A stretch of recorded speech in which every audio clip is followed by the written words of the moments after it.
Maybe it's something out there telling me, don't you dare talk about the DC movie universe.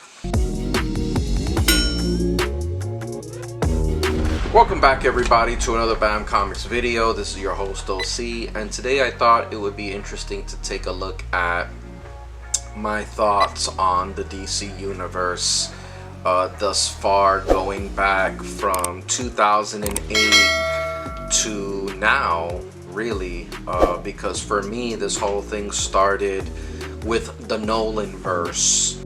And at the time when the Nolanverse came out, of course, Nolan's Batman's Dark Knight trilogy, it was the most brilliant thing I've ever seen put to film, taking superheroes, comic book heroes, and grounding them in a reality-based world.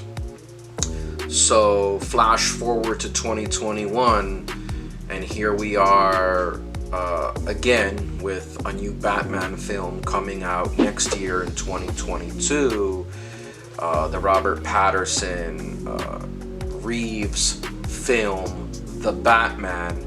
Batman has already traveled the world as Bruce Wayne, has understood the criminal element, has studied the criminal element, and is now ready to return to Gotham with the knowledge of the world that he has experienced, and now wages his one-man war against crime. The video is titled My Thoughts on the DC Cinematic Universe because it has come to my attention that this is a video that has been long overdue. We've reviewed DC movies in the past. We actually reviewed all of the movies in the DC Animated Universe timeline, which was the older timeline. So now we're entering a new timeline where DC is putting out movies that have no apparent connection. They're loose, and so they don't connect to one another in the animated world, which was a far cry from what they were doing prior. You know, everything is leading into something else, so there is an expectation there of a continuity, of a familiarity, and DC did that well prior to the Darkseid War, Apocalypse War, which was absolutely magnificent, and we gave it high ratings here. But apart from the animated films in Warner Brothers stable, the live action component of the, what you would call, I guess, the DC Cinematic Universe, my opinion on it, my thoughts on it, is that it's a complete mess. It's a complete, it's a mess. It's garbage, what it really is. It's something that I don't say like lightly, like it's garbage, and you feel, man, like this guy really hates superhero movies. I love superhero movies. If you go back to where this started with Nolan, WB saw an opportunity there. They saw that there was an interest in making heroes more reality ground-based. So in 2008, two movies came out that would change the course of the superhero movie genre forever. And those two movies that were released in 2008 were The Dark Knight and Marvel Studios' Iron Man. And at the time when these two movies came out, and even prior to Batman Begins, I wasn't really that much into comics as a teen, as a child, yeah, but then I got, in the 2000s, this was my adult phase, and I wasn't really thinking too much about comics. And these two movies came out, and my friend was like, well, which one is better, is Batman or Iron Man?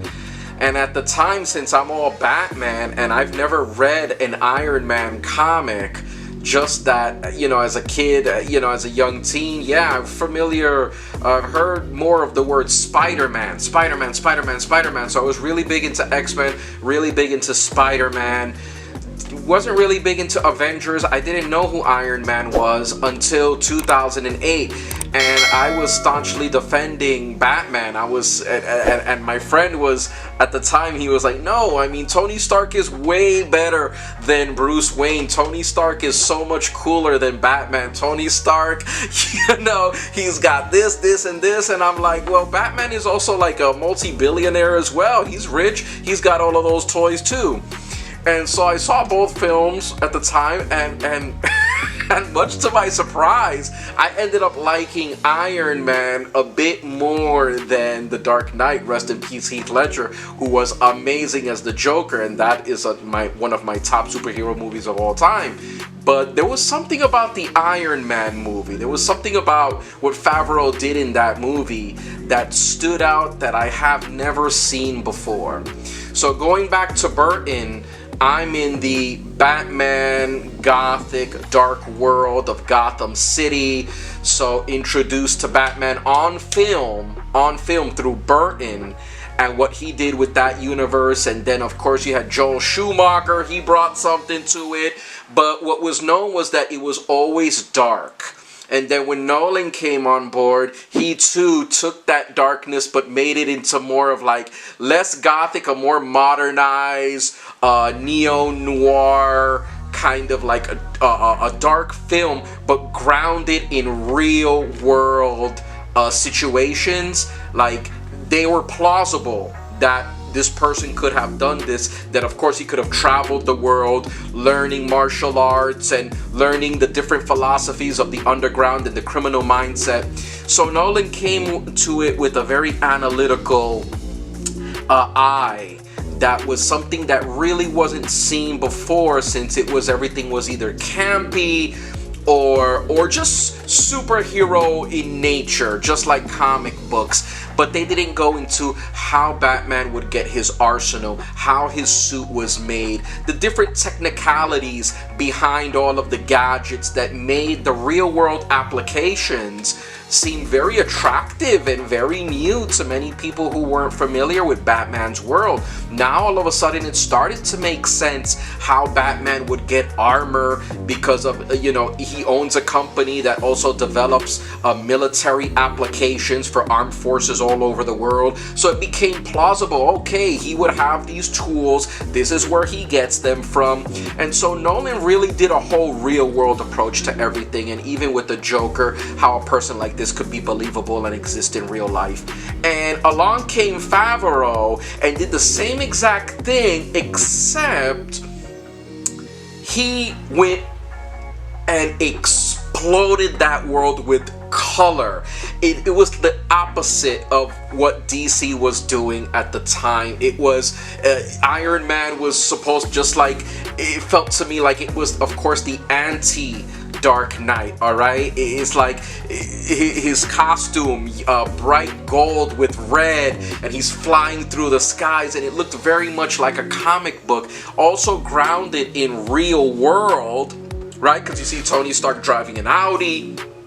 You see Tony Stark, developing all of these real world armors, all right? He's a weapons manufacturer, and he develops missiles, and just the story was so engaging, so engrossing, that I believe at the end of that Iron Man, there was a nod or a little hint, a clue, that this wasn't going to be the end, that this was going to lead to something much larger than Iron Man. When we see the appearance of Nick Fury, it was like, oh my god, this is not just Iron Man, this is something that's going to introduce us into a whole universe. And it was so exciting to be part of that at that time, as an audience goer, as a movie goer, as someone who loves comics, who's passionate about being reintroduced, because the films, The Dark Knight, before The Dark Knight, but Batman Begins, The Dark Knight, and Iron Man really both, again, pushed me into that sense of rediscovering who these characters are. Who are they? What does this have to do with my thoughts on the DC Cinematic Universe? Well, it's quite simple. Marvel, in its approach to filmmaking as a narrative arc overall, in combining, I believe it was 22 films, I'm not quite sure, but what we know now as the Infinity Saga, and that is a feat.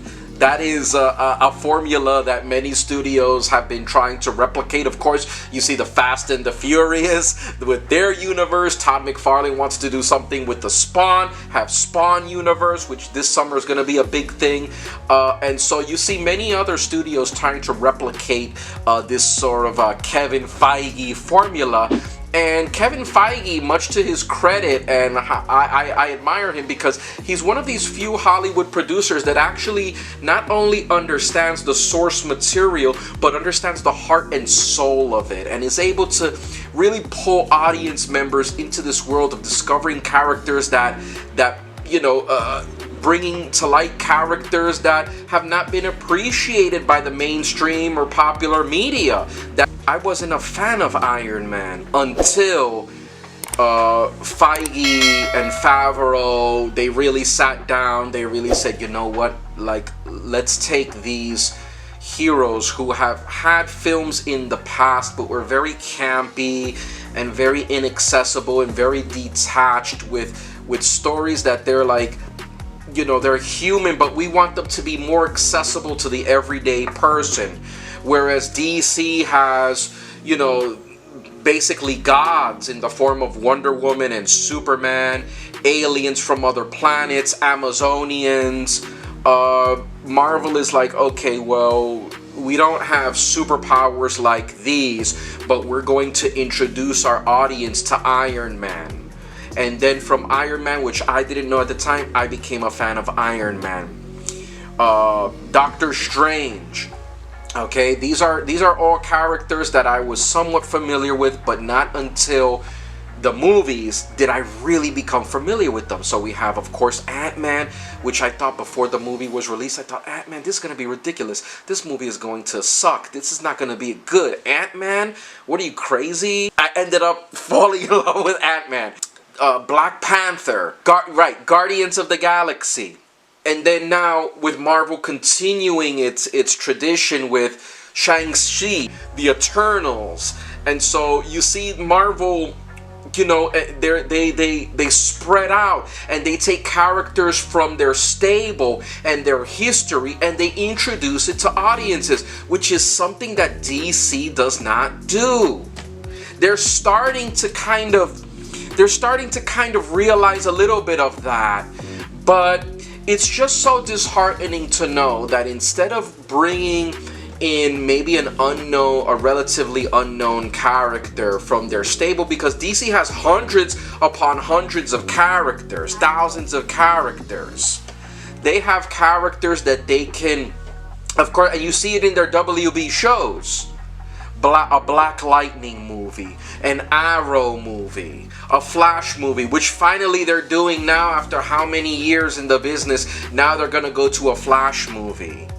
But how about a Booster Gold movie? How about a decent, good Green Lantern movie? How about a Justice League film? Introduce the Watchtower. Well, we did have a Justice League film. We had, of course, the Snyderverse, and of course you see what happened with WB and Snyder, which was very unfortunate. And we're gonna make a series of videos, guys, on my thoughts of the DC universe and moving into the Snyderverse, analyzing that, because the whole thing with DC is doing and WB, it's a mess. The only thing in common with the movies behind me are that they're DC movies. They're not building towards something, an overarching storyline like Final Crisis or, War of the Gods, or they can do the multiverse, the Crisis on Infinite Earths. They can actually do something like that. And what's mind-boggling to me is that you could see something like Crisis on Infinite Earths on WB on a show like Arrow with a limited budget. But then WB, with all its money, with all its assets, doesn't want to, is not interested in doing something like that on a larger scale. Whereas Marvel, we already had the Infinity War. We already had we already had the Infinity War, we had Endgame, we had some of the best moments in superhero pop culture, superhero fandom being given to us by Marvel Studios, which is something that DC can easily do. I mean, I know you don't want DC to be like Marvel. Oh, copy Marvel. Do you have to make 6 to 10 Batman movies? You know, I mean, Gal Gadot, from reports that I've been reading, it looks like Wonder Woman 3 will be her last one. She'll be exiting after that. And reports about WB executives not understanding what Snyder wanted to do in the scene where you see Flash, you know, basically use the Speed Force at the end of the Snyder Cut. And it's so mind-boggling to me how you have this great talent that you have Snyder, who tries to, you know, do something different, do something out of the box. He's not going to just release, Joker Part 2, which is, we had the announcement that a Joker 2 is coming. So it's an official thing, a Joker Part 2, or the Batman in 2022. He was trying to give us Injustice. You know? He was trying to give us an Injustice. That's one of the greatest DC stories ever created. It has to be in the top 3 DC stories, Injustice. And it was moving into there. It was moving into that territory. And Warner Brothers decided, you know what? No, let's shut this down. We know how to do it the right way. We know how to make these movies. And instead of giving us something fresh, which, you know, Snyder developed Cyborg. He introduced Darkseid. This looks like it was going to be building towards something bigger. No. Batman in 2022 and Black Adam. And for that reason, you know, is why the DC cinematic universe in live action is such a disappointing, just really garbage, guys, garbage. Because what you have is, unfortunately, too many chefs in the kitchen. And each one of these guys are thinking about licensing deals. No, this character shouldn't be portrayed in this light. No, this is how it should be done. And so you have so many people deciding on what to do that it's fitting that their movie slate is basically a reflection of the studio's mismanagement and the mess on the part of all of those studio executives. Because you're having movies like, okay, then Justice League, then Suicide Squad. You have another Suicide Squad. Now you have a Black Adam, which is kind of like a Shazam 2. You have a Wonder Woman 3. You have another Batman film. You have a Joker Part 2. You have an Aquaman Part 3. And so it starts falling into that like sequelitis, like, okay, what do we do next? We don't know what to do. Let's give Aquaman a sequel. Oh, we don't know what to do. Let's do another Batman film. We don't know what to do. Let's make another Wonder Woman film. And occasionally we'll throw in Black Adam. None of these movies relate to one another, and all of these movies are going in sort of, they're like floating in space or whatever. They're like floating, you know, they're like in limbo. None of it attaches to a larger universe, which is why, to me, it's so disappointing, because they have the multiverse, guys. It's like you have a wealth of, you know what it is? The people that should be running this stuff are the people who know the source material and who are very familiar with it. We had Henry Cavill as Superman. This was DC's and Warner Brothers. Like, as a modern Superman, Henry Cavill, their best Superman that they've ever had. Okay? Christopher Reeves, he was the pinnacle. Who was gonna take the torch? Okay, Brandon Routh did good as Superman, but this guy Henry, you know, and at first I wasn't too hot on Henry, and at first I didn't like, of course, Batman versus Superman, because I saw the studio cut. When I see this Zack Snyder cut, I'm like, wow, this is a different movie, guys. And so the studio, they're out for their cash grab. Okay, they're not interested in telling an overarching story. Which is why I feel that the DC Cinematic Universe is so disappointing, as opposed to their animated universe, which I don't know who's running the animated division at Warner Brothers, but those guys should get a medal because they did everything right. Now, up till now, their movies don't really have any connections whatsoever. We actually saw the World War II movie, I believe. I think it was Justice League World War II. We saw that. We saw, of course, Red Son. And I have to hurry up and finish Injustice, guys, because it has been announced that now with the Batman The Longest Halloween coming to animated movie format in DC's animated movie library, The Longest Halloween is going to be one of their best, based on the book of the same name. And of course, we're getting the announcement that the Injustice animated movie will also be releasing soon. Like in the future, this is their plan. They're going to be taking animated movie, making Justice, okay? It's right here. I have to read it. This is like more than 500 pages of Injustice. But from what I've read in the book 1 of Injustice, this is amazing. And I could see what Snyder was trying to do. And Snyder, for all the hate that he got in the beginning, really had an overarching plan for where he wanted to take the DC cinematic universe, and I believe it was robbed from him, and it was robbed from the fans, and we will never be getting that nightmare world, that exploration into deeper issues, into things that are different, that make them stand out from Marvel. Okay? DC has a really good thing going with that, and they just threw it in the garbage. And they're just resetting, and Gal Gadot's gonna be gone, and a couple of other familiar faces are gonna be gone, and they're not with the continuity. Well, I'm going to be so interested in Blade and all of the offerings that Marvel is coming up with the Eternals, which looks like these are movies that are out of the box, okay? They could have gone and made another Captain America. They could have gone and made another Iron Man. They could have gone and made another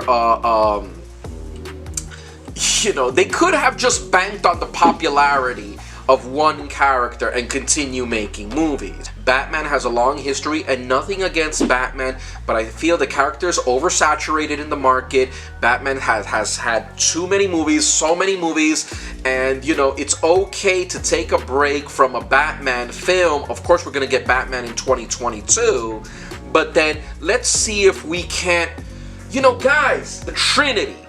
Snyder's the first one to give you that on film. I don't understand why WB hates this guy so much. I don't understand why there's some sections of the fandom that completely dislike Snyder. And I've heard arguments, yes, okay, he does some things that are out of the box. But in translation to film, only a few films retain the title of being translated accurately from comic source to film 100%. And one of those films have been done by Snyder, which is 300. Which is panel for panel, Frank Miller 300. Then you have Rodriguez with Sin City, which is panel for panel, again, Frank Miller. Then you have 38 Days of Night. Those are self-contained stories that are easy to bring to film panel for panel. And this is how Snyder approached Man of Steel. From an alien being, we all know the Superman story. It's emblazed into our collective pop culture consciousness. Everyone knows the story about the Kents and the alien who landed on their farm to grow to become a young man and eventually an adult who worked in Metropolis as a reporter and then became, of course, he's Superman. Okay, he's always been Superman, but his guise is as Clark Kent.